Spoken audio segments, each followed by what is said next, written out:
Hello everyone, welcome back to my channel Blessings. मैं मनिंदर कौर, आपकी special educator और trainer. So first of all wish you a very happy independence Day. As we commit that हम आपके लिए next video oral motor issues पर लेकर आएंगे। तो आज की वीडियो ओरल मोटर इश्यूज़ पर ही है, जिसको हमने 2 पार्ट्स में डिवाइड किया है। आज इंट्रोडक्टरी वीडियो है कि एक्चुअल में ओरल मोटर इश्यूज़ हैं क्या नॉर्मल रेंज में आता है, कहाँ कब आपको ऑक्यूपेशनल थेरेपिस्ट को कंसल्ट करना चाहिए। सो इन सब चीज़ों के ऊपर, इन सब जो क्वेश्चन मार्क्स हैं हमारे दिमाग में, इन सब के बारे में हमें डॉक्टर रजिता आज बताएंगी। बिफोर स्टार्टिंग अ वीडियो मुझे एक बहुत ही हम्बल रिक्वेस्ट करना है आप सबसे।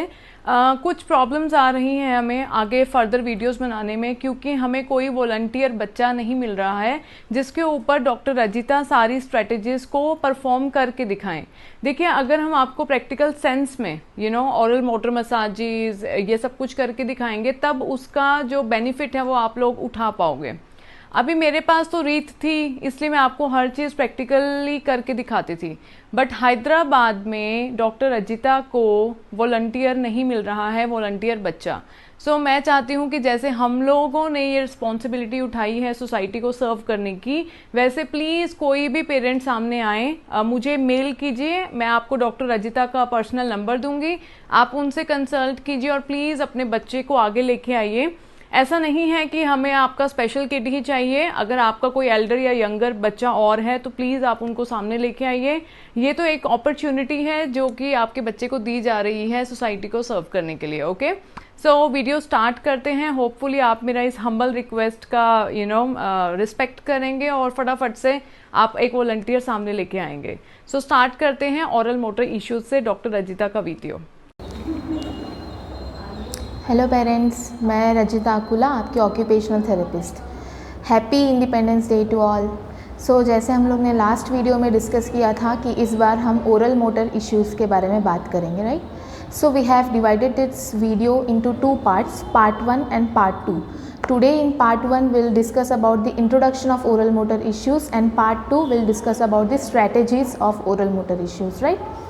So before knowing about the oral motor issues, we should know what is oral motor system. So oral motor system is a system which consists of mouth, lips, teeth, a hard palate, soft palate, tongue, cheeks and muscles of the cheeks. These all comes under the oral motor system. So if there is any problem in these parts, then it is considered as oral motor issue. Okay, now how do you know that your child is suffering from oral motor issues? अगर आपका child unnecessarily drooling हो रहा है, मतलब saliva बाहर आ रहा है, unnecessarily if he keeps his mouth open, और सकिंग में प्रॉब्लम है या बाइटिंग में प्रॉब्लम है, चीविंग में प्रॉब्लम है, या तो फिर स्वेलोइंग में प्रॉब्लम है, ब्लोइंग में प्रॉब्लम है, ब्लोइंग में, सकिंग में, इन सब में प्रॉब्लम कब हो सकती है? जब मसल्स जो है, यहाँ के जो मसल्स है वो अगर वीक है या तो फिर मसल टोन लो है, उन केसेस में सकिंग में या तो फिर बाइटिंग में, ब्लोइंग में प्रॉब्लम हो सकती है। अगर अननेसेसरीली माउथ ओपन रह रहा है तो या तो जॉ रिट्रैक्टेड हो सकता है, प्रोट्रैक्टेड हो सकता है, मतलब वो फिज़िकल प्रॉब्लम है, राइट।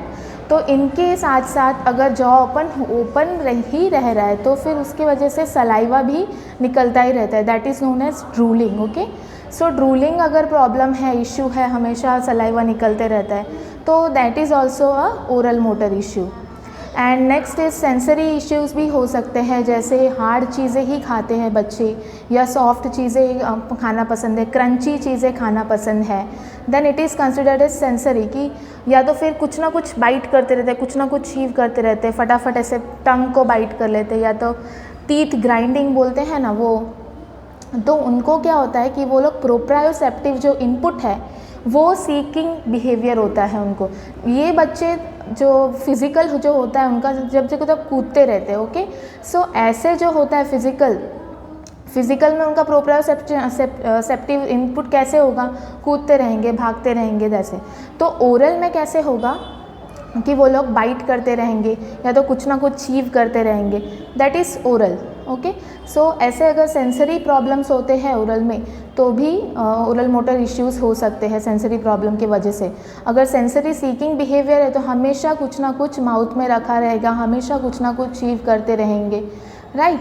या जिस बच्चे को कुछ सॉफ्ट टच टैक्टाइल में इश्यूज़ है तो उनके माउथ में भी उनको सॉफ्ट खाना ही पसंद करेंगे वो लोग, हार्ड कुछ भी नहीं खाएंगे। अगर हार्ड टच करना पसंद है तो हार्ड ही खाएंगे, सॉफ्ट नहीं खाएंगे। So these are all considered as sensory oral motor issues, right. उनको प्रोप्रायोसेप्टिव इनपुट चाहिए, या तो फिर हार्ड चाहिए, सॉफ्ट चाहिए, ओके। एकदम पका हुआ ही खाना पसंद है, या तो किसी किसी को क्रंची क्रंची पसंद है, कुरकुरे पसंद है, ऐसा सब। And next is mouthing.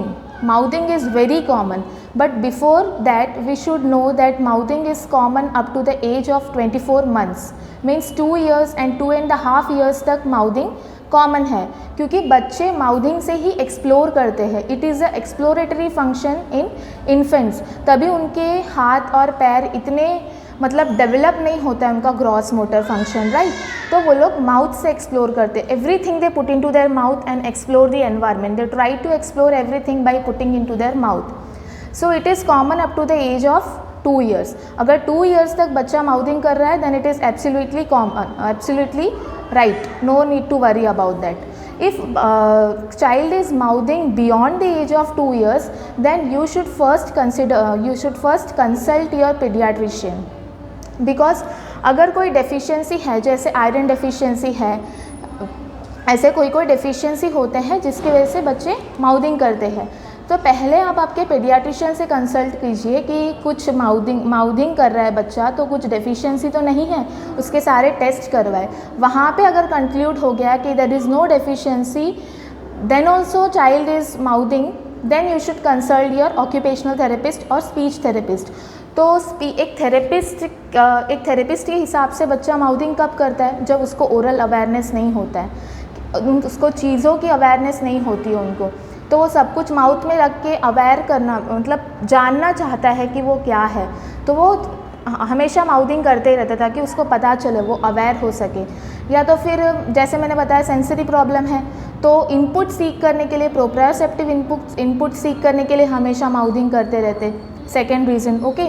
Third reason could be stress. अगर स्ट्रेस में है तो फटाफट कुछ भी माउथ में कर रहे हैं, टीथ बाइटिंग कर रहे हैं। इवन हम भी, अडल्ट में भी होता है, राइट। कुछ स्ट्रेस होता है तो फिर टीथ बाइट करने लगते हैं, या तो कोई टेंशन होता है तो टीथ बाइट करने लगते हैं। बहुत सारे बच्चे एग्ज़ाम्स में कैसे करते हैं कि टीथ बाइट करते करते सोचते हैं कि क्या होगा इसका answer, right. So this is not the point to encourage, बस just I am trying to explain you कि स्ट्रेस में भी माउथिंग हो सकता है। तो आप फाइंड आउट करने की कोशिश कीजिए रीज़न की, माउथिंग का रीज़न क्या स्ट्रेस है, तो उस पर वर्कआउट कीजिए before working on the oral motor issues. पहले हम लोग क्या, उसका कॉज क्या है उस पर वर्कआउट करेंगे तो we will get good results, right. या तो स्ट्रेस मैनेजमेंट भी हो सकता है। स्ट्रेस मैनेजमेंट मतलब अगर बच्चे को कोई स्ट्रेस है तो वो काम करने के लिए माउथिंग कर रहा है, ओके। तो काम करने के लिए भी बच्चे माउथिंग करते हैं, कुछ ना कुछ चीज़ें डाल के चीव करते रहते। किसी किसी को चिंगम चीविंग से स्ट्रेस दूर होता है, ऐसे बच्चों में भी होता है। तो ऐसे कोई स्ट्रेस है, बच्चा को कोई स्ट्रेस हो रहा है तो वो फाइंड आउट करके उसको दूर कीजिए। जैसे कोई साउंड से स्ट्रेस हो रहा है तो वो निकाल देंगे तो बच्चा माउथिंग बंद करेगा, ओके।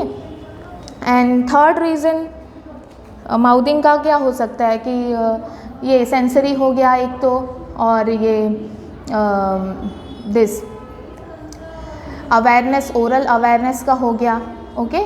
फिर स्ट्रेस मैनेजमेंट का हो गया। Stress management is more important. Stress है तो ही बच्चा माउथिंग कर रहा है, फिर काम करने के लिए बच्चा माउथिंग कर रहा है, ओके। ये ज़्यादातर किस में देखा जाता है? ये सब oral issues are seen in cerebral palsy, autism spectrum disorder, फिर डिले डेवलपमेंटल माइलस्टोन्स होते हैं उसमें, डाउन सिंड्रोम में देखा जाता है, ओके।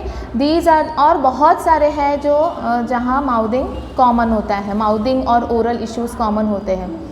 और बच्चे का जो बॉडी जैसे फंक्शन कर रहा है उनका ओरल मोटर सिस्टम भी वैसे ही फंक्शन करेगा। We can't divide oral motor system from our body ना, it is a part of our body only. So अगर बच्चा हाइपर एक्टिव है तो उनका बोलने का जो वे होगा वो भी एकदम फास्ट बोलता होगा या फास्ट अचीव कर लेता होगा। अगर वो स्लगिश है, हाइपो एक्टिव है, तो फिर एकदम स्लो उसका होगा, बोलने का भी स्लो होगा, ईटिंग भी स्लो होगा। So we should work on our physical system also, working with oral motor system. तो दोनों सिस्टम में साथ में काम करेंगे तो ही हम लोग को रिजल्ट मिलेगा, राइट। सो कई बार ऐसे भी होता है कि कई रिफ्लेक्सेस होते हैं हमारे बॉडी में, प्रिमिटिव रिफ्लेक्सेस मतलब वो आते हैं, कुछ टाइम के लिए बॉडी में कुछ डेवलपमेंट करते हैं एंड फिर इंटीग्रेट हो जाते हैं, मतलब चले जाते हैं। तो अगर वो इंटीग्रेट नहीं हुए then it cause problem in our body. So ऐसे माउथ के ओरल मोटर रिफ्लेक्सेस कितने हैं, तो रूटिंग रिफ्लेक्स है, सकिंग रिफ्लेक्स है। सकिंग रिफ्लेक्स जैसे हम लोग ने यहाँ पे हाथ लगाया है लिप पे बच्चे के, तो बच्चा स्टार्ट्स सकिंग, तो वो नॉर्मली 6 to 12 मंथ्स में, 6 मंथ्स में आता है और 12 मंथ्स में इंटीग्रेट हो जाता है। उसके बाद भी अगर ये रिफ्लेक्स कंटिन्यू रहेगा तो mouthing can be a issue. ऐसे टंग रिफ्लेक्स होता है, swallowing reflex, bite reflex, transverse reflex, gag reflex. Okay, gag reflex life time रहता है हमारे बॉडी में। और पाल्मर रिफ्लेक्स भी अगर इंटीग्रेट नहीं हुआ तो भी हम लोग को ओरल मोटर इश्यूज़ हो सकते हैं। तो पाल्मर रिफ्लेक्स अगर इंटीग्रेट नहीं हुआ तो बॉडी में क्या हो सकता है कि माउथ अननेसेसरीली ओपन या क्लोज रह सकता है। तो माउथ अननेसेसरीली ओपन रहेगा तो सलाइवेशन होगा, then it is a problem of drooling, right. तो ये ऐसा क्यों होता है, तो mouth and hands are the neural pathways of mouth and hand are interconnected in infancy, and if this palmar reflex is not integrated in case then this connection becomes more strong. तो अगर हाथ बंद रह रहा है तो मुंह भी बंद रहेगा, हाथ ओपन रह रहा है तो मुंह भी ओपन रहेगा। तो मुंह ओपन रहने के वजह से क्या होता है, तो salivation, drooling, this will be the problem. तो मैं आपको बताना क्या चाहूँगी कि हम लोग को, मैं स्ट्रेटेजीज तो बताऊंगी आपको दूसरे वीडियो में कि इनके लिए क्या क्या मसाजेस है, हम लोग को सेंसरी इनपुट कैसे प्रोवाइड करना चाहिए, ओके, ये सब मैं बताऊंगी, ब्रशेस कैसे करना चाहिए, this all we will discuss in next video.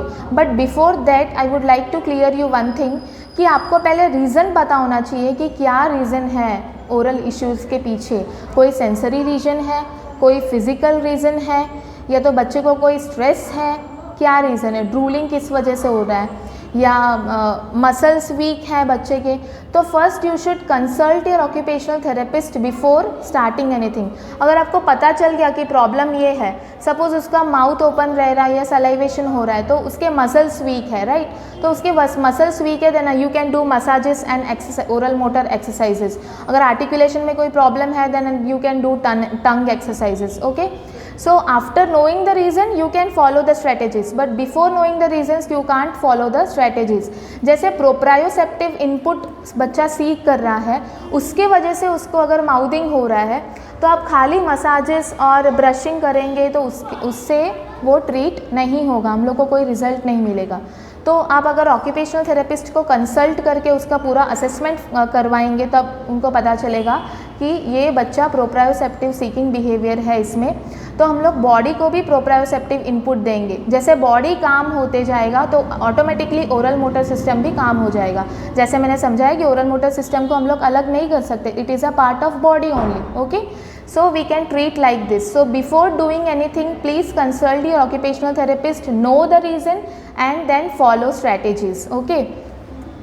So this much for today, and in next video we'll know about the strategies of oral motor issues, brushing जानेंगे, मसाज जानेंगे, सेंसरी इनपुट कैसे होना है, कैसे देना है, वो सब हम लोग डिस्कस करेंगे, ओके। Thank you.